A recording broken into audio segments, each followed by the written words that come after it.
Liyue Harbor is a place of contracts and trade, and the wealth that accumulates because of it naturally leads to disagreements. The Tianquan of the Liyue Qixing, Ningguang, works tirelessly to write clear-cut rules that leave no room for discrepancies. But with how long it takes to read and learn them, it makes more sense to pay someone else to ensure that your business is in the clear. That's why the occupation of legal advisor was created, and Yanfei happens to be the best one around. She helps her clients make the most of their businesses as much as the law will allow. But as one of the few half-human, half-illuminated beasts who have not signed a contract with Rex Lapis, she just wants to live freely and happily. Since Yanfei's services are in such high demand, she makes sure to charge top-of-the-line rates. That doesn't stop her from getting constant business though, as Liyue's merchants value her deep knowledge more than they care about the steep service fee. They like that Yanfei is sharp and well-spoken, but also the fact that she greatly emphasizes fairness.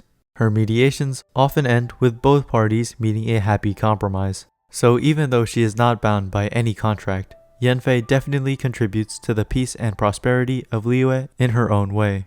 Even though Yanfei is an expert legal advisor, her one weakness is civil disputes which involve emotions and relationships.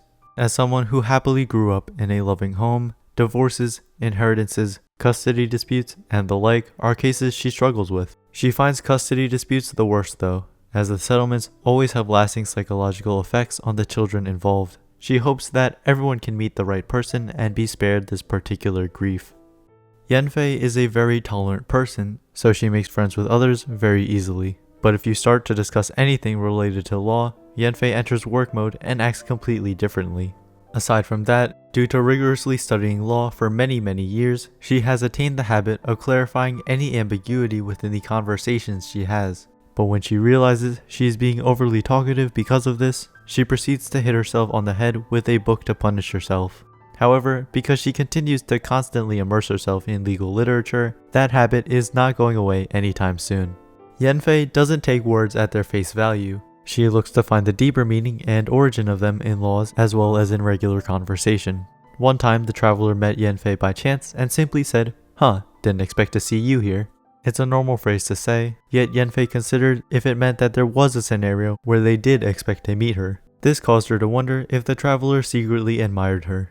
And so, she couldn't sleep that night because of how much she was overthinking it. As much as she loves her books, Yanfei's most prized possession is a steelyard balance gifted to her by her Adeptus father. It is said that this balance was a treasure given by Rex Lapis, which can compare the values of anything. However, the scale does not take into account the changing value of objects, so Yanfei still ends up having to use her own judgment when she uses it. To her, the balance symbolizes that there truly is no standard for the value which something has, and it's up to each individual to decide that for themselves. One time, when she tried to weigh the value of a vision, Mora could not balance the scale no matter how much she piled on. In her frustration, she instead placed a heavy box filled with legal notations, which was finally able to even it out. Yanfei's favorite legal text is her Codex Fenellum. Unlike other codices that get bigger as they accumulate information over time, this book is thin.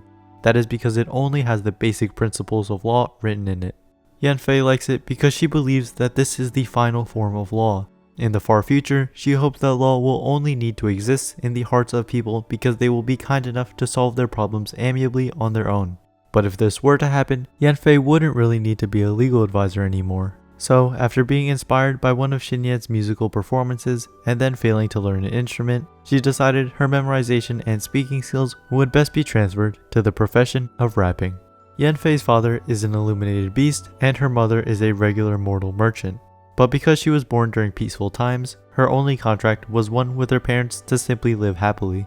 Part of Yanfei's job is looking for loopholes in the law, which she has no problem doing as long as it's not with evil intentions. Ningguang even appreciates Yanfei's diligence in doing so because it helps her amend the laws and improve them. Yanfei believes in no structure without laws, and what she wishes for is to live as one pleases without overstepping. Everyone in Liyue, Adeptus or mortal, protects it in their own way. That is why Yanfei possesses a vision, one that is of equal weight to her principles. A character backstory that's really happy? I didn't think it would ever happen. Huge shout out to the people who work on the Genshin Wiki for providing the raw text. I hope you enjoyed learning about Yanfei as much as I did, and as always, thank you for watching.